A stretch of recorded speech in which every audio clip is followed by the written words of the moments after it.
Šoreiz redzēsim Seišelu salas. Apmeklēsim akmeņaino pludmali, iepazīsimies ar mājas dzīvniekiem broņurupučiem un dosimies uz kreolu festivālu.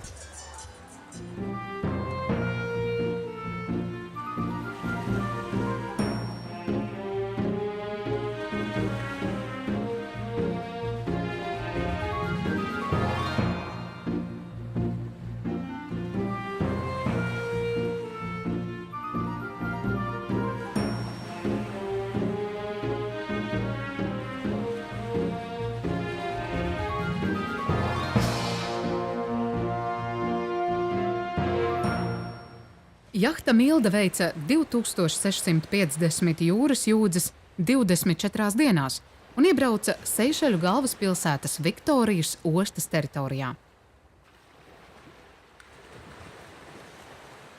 Iebraucot Seišelu salās, sveicām jahtas kapteinu vārda dienā. Sveiks, sveiks, lai dzīvo, sveiks, lai dzīvo, lai dzīvo, sveiks. Apsveicu. Apsveicu. Uzdāvinājām kogriezumu un skanīgu dziesmu.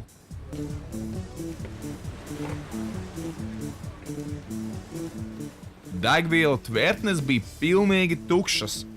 Mūsu botsmans ieteica domāt rezerves plānu, lai mēs varētu aizbraukt līdz ankurvietai. Tik sausi degvielas ziņā mēs vēl nekad nebijām bijuši.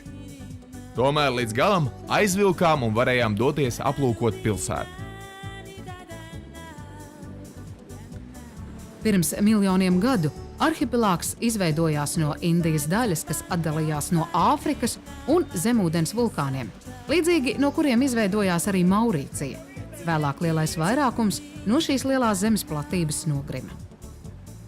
Seišeļu republika ir arhipelāgs, kas sastāv no 158 salām, no kurām 33 ir neapdzīvotas.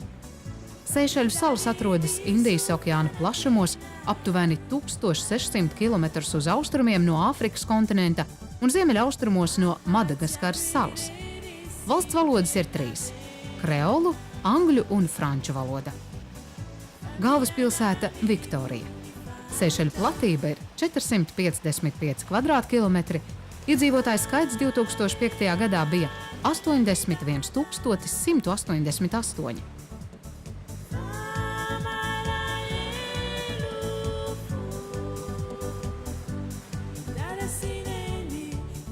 Galvaspilsēta Viktorija mūs sagaidīja ar angļu Big Ben miniatūras kopiju un pārmērīgām cenām. Viss, ko pārdeva, bija nesamērojami dārgs. Nevarējām saprast, kā vietējie var atļauties iegādāties pat mazumiņu pārtikas. Izrādās, ka pie vainas bija valūtas maiņas politika. Kā agrākajos sociālisma laikos eksistēja legālais un nelegālais naudas maiņas kurs. Ja mainīja naudu pie veikliem puišiem, tad, ieejot pārtikas veikalā, varēja atļauties iegādāties pat svaigus tomātus. Neatkarību ieguvusi 1976. gada 29. jūnijā, vidējais iedzīvotāju vecums ir 15 līdz 64 gadi, vidējais mūža ilgums vīriešiem 66 gadi, sievietēm 77. Pēc reliģijas lielākā daļa iedzīvotāju ir Romas katoļi 82%. Un anglikāņi 6,4%. Tirgus laukums bija bagātīgi apgādāts ar zivīm. Toties dārzeņi bija neomulīgi novītuši. Vietējie iedzīvotāji tos laikam nebija iemīļojuši. Tūrista rokas grāmata lielīja vietējo rubu, kurš te maksā dārgi, bet pēc kvalitātes ir viens no riebīgākajiem visā pasaulē. Lūk tā, arī ar kaut ko ļoti sliktu var iegūt popularitāti vispasaules tūristu ceļvežos. Arābu burātāji bija pirmie, kas kuģoja apkārt Seišeļu ūdeņiem 9. gadsimtā, bet portugāļu kartēs salas parādījās 1505. gadā. 1742. gadā Maurīcijas valdnieks nosūtīja ekspedīciju uz salām. Otrā ekspedīcija uz salām devās 1756. gadā. Ekspedīcija pārskatīja formālo Francijas īpašumu un deva tām vārdu Seišels. tāpat kā toreizējo Francijas finansu ministru Kāraļa Luisa 15. valdīšanas laikā. Vietā, kur franči uzcēla pirmo apmetni, šodien atrodas Viktorija, kas sākotnēji tika saukta par karaļa mājvietu. Franču jaunā kolonija tikko pārdzīvoja savu pirmo 10 gadi un uzplauka tikai 1794. gadā, kad Džons Baptists Hueu de Kjuncijs kļuva par vadītāju. Seišeļu salas tika iekarotas un atbrīvotas vairākas reizes Franču revolūcijas un Napoleona kara laikā.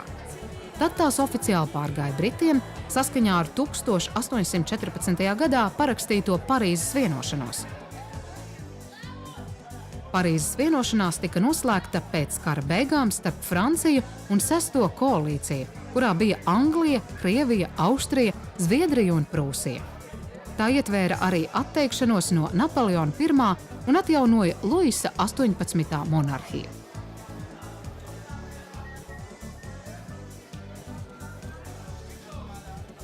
No Seišeļu atklāšanas brīža līdz pat 1903. gadam Seišeļu kolonija bija atkarīga no Maurīcijas, kas arī no franču kundzības pārgāja Angļu kundzībā 1814. gadā. 1903. gadā Seišeļu salas atdalījās no Maurīcijas un kļuva par atsevišķu britu koloniju, bet neatkarību salām piešķīra 1976. gadā.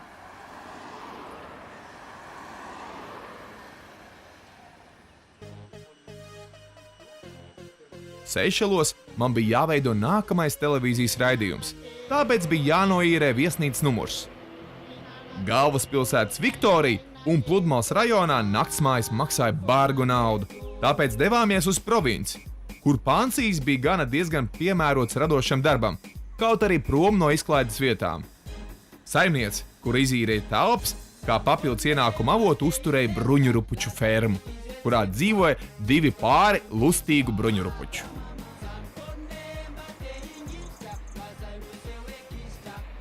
Kad vien vēlējos redzēt kaut ko mierīgu un nesaspringtu, devos no savas istabas pa kalnu lejā līdz fermai. Un tur varēju vērot, kā draiskuļi pārnestā nozīmē skraida pa aizgaldu. Agrā Seišeļu kolonijas vēsture ir apkaunojoša saistībā ar milzu bruņurupuču izzušanu no Seišeļu granīta salām, bet tagad Seišeļi ir pazīstami ar veiksmīgiem stāstiem par tās floras un faunas aizsardzību. Lielie bruņurupuči no aledabras tagad apdzīvo daudzas Seišeļu salas. Šos unikālos rāpuļus var atrast baros pat nebrīvē. Seišeļu granīta salās atrodas atšķirīgas Seišeļu lielo bruņurupuču šķirnes. Seišeļos mājo viena no lielākajām jūras putnu kolonijām pasaulē. Salu jūras dzīve, it īpaši pie attālajām Koraļu salām, var būt iespaidīga. Šeit atrodas vairāk nekā 1000 zivju šķirņu. Kopš harpūna un dinamītu izmantošana zvejošanā 60. gados tika aizliegta, zemūdens dzīvnieki nebaidās no nirējiem. Seišeļi ir mājas 2 UNESCO pasaules mantojuma vietām, ar kurām nodarbojas Seišeļu salu fonds. Šis pasaules mantojums ir Aldabra sala, kas ir pasaules lielākā koraļu sala, un arī Valle de Mai un Praslina sala, izziņota kā oriģinālā ēdenes dārza atrašanās vieta. Aptuveni 90% no Seišeļu iedzīvotājiem dzīvo Mahe salā, pārējie dzīvo Praslinā un Ladigvē. Atlikušās nelielās salas ir ļoti reti apdzīvotas vai neapdzīvotas. Reizsalas kalpojušas kā pārbraukšanas punkts starp Āfriku un Āziju, tāpēc salās bieži apmetušies pirāti. Salas ilgu laiku kalpoja kā pirātu patvērums. Vēl līdz šim okeāns izskalo apbružātas zelta un sudraba monētas, bet ceļotāji uz šejienes dodas pēc citiem dārgumiem. Seišeļu salās nesastapsiet plēsīgus zvērus vai indīgus kukaiņus, bet unikālus putnus un dzīvniekus. Seišeļos nav ražošanas un praktiski nav arī lauksēmniecības. Vietējā valdība ļoti stingri izturas pret savu pasakaino salu. Šeit ir aizliegts būvēt jaunas viesnīcas un paplašināt turismu biznesu, lai nepalielinātu turistu skaitu. runā, ka pludmales ar tādu floru un faunu nav sastopamas nekur citur uz planētas. Klimats salās ir vienmērīgs, tropisks un arī diezgan karsts. Labs laiks saglabājas visu gadu. Salas ir mazas un ir labs objekts jūras ietekmei. Labo laiku reizēm pārtrauc spēcīgas lietusgāzes, kas ilgs tikai pāris stundas. Nu ko, ja tu dzīvo Seišelos, tad ar to arī jārēķinās. Pēc mirkļa redzēsi Seišeļu akmeņaino pludmali un kreolu tautas mūzikas festivālu.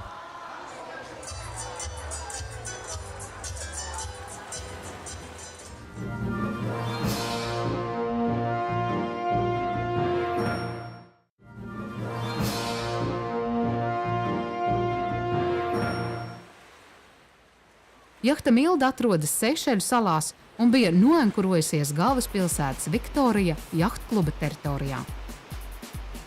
Viktorijas jahtklubs arī bija interesants veidojums.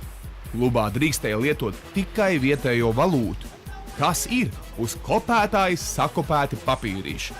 Ne ASV dolāri, ne arī vietējā nauda netika akceptēta. Ja vien vēlies ēst vai dzert, tad dodies pie komandarba un pēc papīrīšas.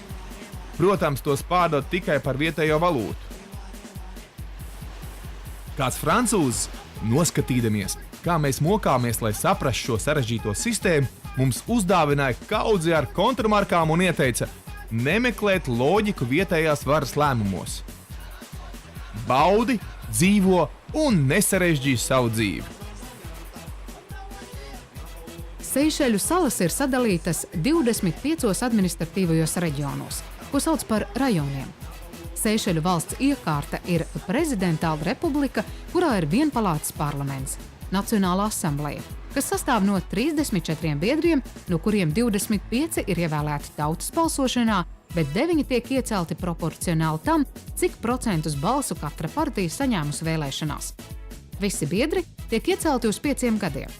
Arī prezidents tiek ievēlēts uz 5 gadiem tautas balsošanā. Politika valstī ir aktuāla tēma, jo Seišeļos ir sociālais un ekonomiskais dalījums starp divām līderu partijām un to atbalstītājiem. Seišeļi ietilpst Indijas okeāna komisijās, kurā ietilpst arī Madagaskara un Maurīcija. Par Seišeļu salu iekšējām salām sauc 42 salas, kuru kopējā platība ir 243,7 kvadrātkilometri, un tie ir 54% no visu Seišeļu platības. Iekšējās salās dzīvo 98% iedzīvotāji.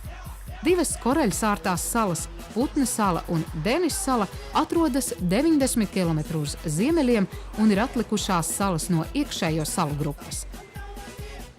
Ārējās salas sastāv no 5 koreļu salu grupām, tās aizņem 211,3 kvadrātkilometru lielu platību, bet tajās dzīvo mazāk nekā 2% iedzīvotāju. Granīta salu grupa sastāv no 40 granīta salām, kuru platība ir 56 km radiusā no galvenās salas Mahē. Šīs salas ir akmeņainas un tām ir šaura krasta līnija. Augstākais punkts ir 914 metri. Mahē ir lielākā sala. Tās platība ir 142 kvadrātkilometri. Viktorija, Seišeļu galvaspilsēta, pēc lieluma ir nākamā aiz Mahē. Plašas kuģniecības rezultātā, kas Seišeļos ieved nepieciešamās preces un tunču zvejas izkraušanas rezultātā, radies ūdens piesārņojums. Turklāt kazas, kas atvestas uz Aldabra salām, iznīcina augājus, kuros lielie bruņurupuči ēd vai meklē ēnu. Kopš neatkarības iegūšanas 1976. gadā valsts pamatkapitāls pieaudzis aptuveni 7 reizes. Tas galvenokārt noticis turisma nozares dēļ, kas nodarbina aptuveni 30% darba spēka un nodrošina vairāk nekā 70% skaidrās naudas ienākumu, kā arī tunču zvejas dēļ. Pēdējos gados valdība veicinājusi ārvalstu investīcijas viesnīcu un citu servisu uzlabošanā. Tā pašā laikā valdība strādā pie tā, lai samazinātu atkarību no turisma, sekmējot lauksaimniecības, zvejniecības un maza mēroga ražošanu. Kādu dienu, meklēdams atslodzi aktīvā dzīvesveidā, devos ar velosipēdu braucienā apkārt salai. Kārtējo reizi pārliecinājos, ka salas kontūras uz kartes ir daudzreiz taisnākas nekā dabā. Ceļš gar krastu veda līku ločiem un bija samērā bīstams. Vietējie iedzīvotāji ar savām mašīnām meistarīgi traucās pa ceļa serpentīniem, nerespektēdami velobraucējus. Bet turistiem jau nav kur steigties, tāpēc braucu lēnām, baudīdams smilšaini akmeņaino pludmali. Liela izmēra akmeņi, kas bija samētāti pludmalē, bija raksturīgi tikai Seišeliem. Līdz šim agrāk tāds skats nebija redzējis nekur citur. Ciematos vienkāršās mājās dzīvoja vienkārši ļaudis. Visur varēja vērot nesautību un vienkāršību.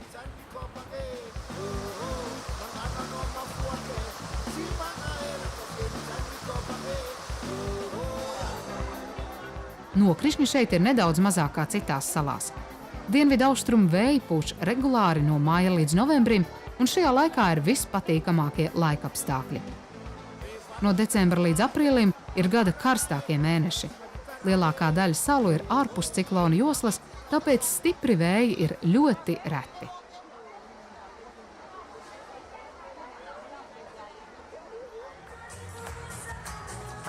Jau pirmajās apmeklējuma dienās vērojam daudz reklāmas izskārtņu, kas informē, ka pēc pāris dienām sāksies kreolu festivāls. Nekādīgi nevarējām saprast, ko tas nozīmē.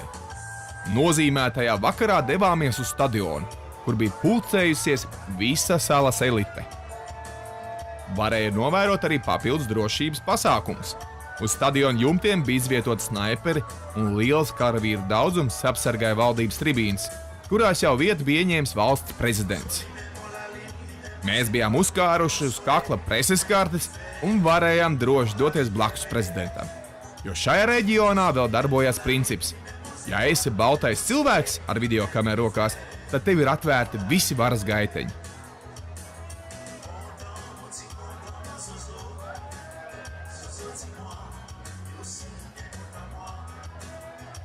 Dejas bija dzīvīgas un vienkāršas. Novērojām, ka kāds jautrs vietējais vīrs metās deju pūlī un turpināja tur dejot pāris dejas, līdz pats nenogura un nedevās prom pie miera. Horeogrāfija bija iestudēta atbilstoši rietumu standartiem. No autentiskām salinieku izpriecām nebija nevēsts. Bet tas arī saprotams, jo arī Indijas okeāna salās vērojam tendence tiekties uz lielvalstu ideāliem, kur viss ir sterils un ideāli sakārtots.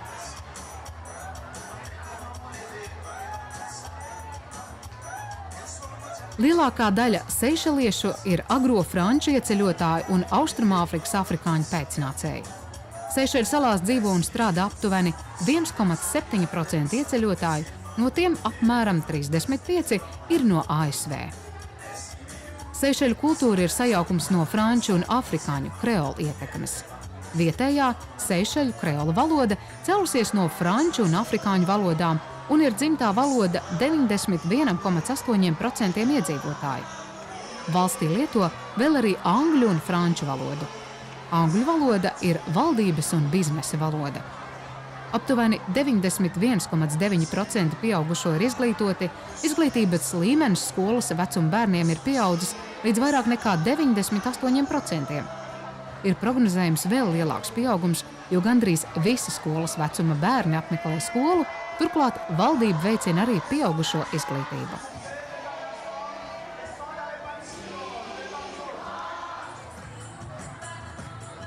Angļu vārds kreole cēlies no franču kreole.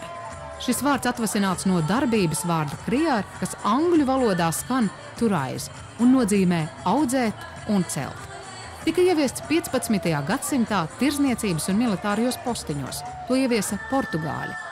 Tā tika saukti portugāļu ieceļotāju pēcnācēji, kuri bija piedzimuši un auguši noteiktā vietā. Šis vārds izplatījās arī citās valodās, iespējams arī portugāļu vergu tirgotājiem, kuri 16. gadsimtā piegādāja lielu daļu vergu Dienvidu Amerikai.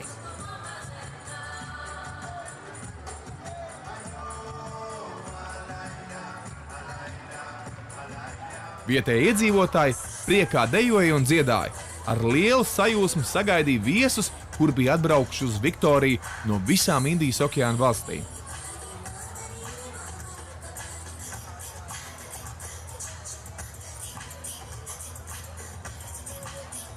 Varējām vērot dejas, kurās bija redzami gan Franču Polinēzijas, gan arī Brazīlijas deju elementi.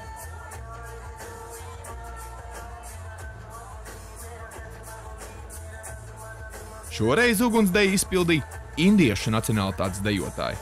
Atzīšu, ka nebija tik efektīva kā deja, kur varēja vērot Samoa salās. Tomēr nevarēja noliegt sirsnību, kas staroja no pasākuma dalībniekiem.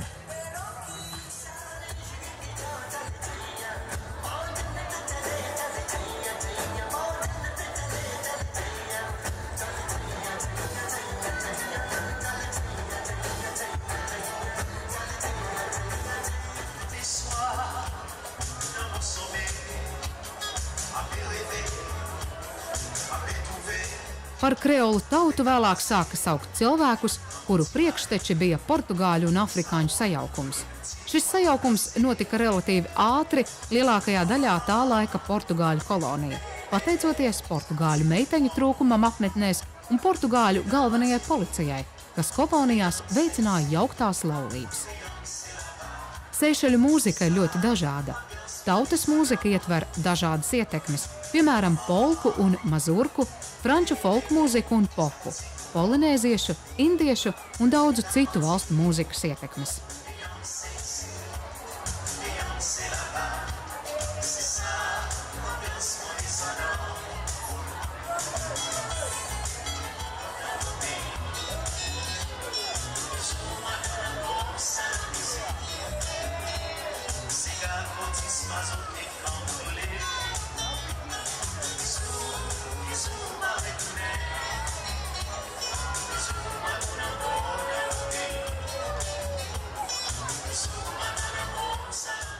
Turisma sektora strauji kritiens bija no 1991. līdz 92. gadam, lielā mērā pateicoties valsts ievērojami pārvērtētajam valūtas kursam un Persiešu jūras kaujai, bet vēlāk dēļ 2001. gada 11. septembra uzbrukuma Amerikas Savienotajās valstīs. Augšupēji palēninājās arī no 98. līdz 2001. gadam neaktīvā turisma un tunču zvejas sektora dēļ.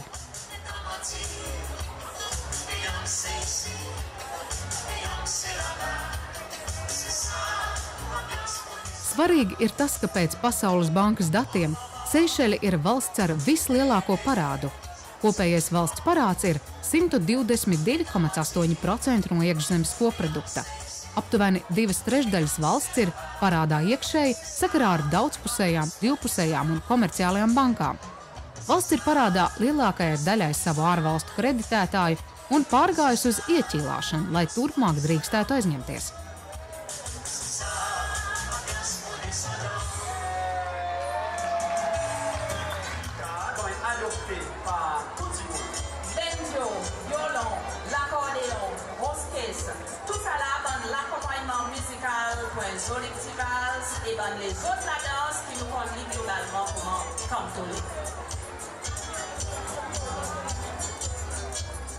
Gandrīz nedēļa, ko pavadījām Seišeļu salās, bija patīkami nogurdinājusi.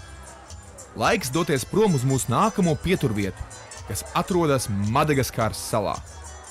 Apņemot salas ziemeļa ragu, plānots piestāt ērtā līcītie pie pilsētas Anseranana, jeb kā to vēl savādāk sauc, Diego Soareša. Interesanti, ka šī osta parādās pirāta apdraudēto rajonu sarakstos.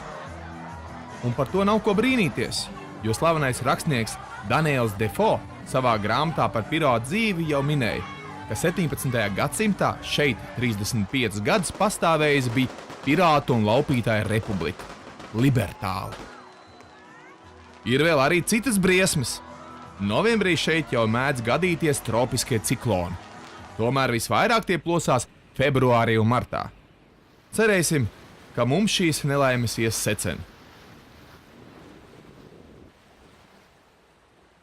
Jahtai Milda līdz nākamajai pieturvietai Madagaskarai bija jānoburā 605 jūras jūdzes.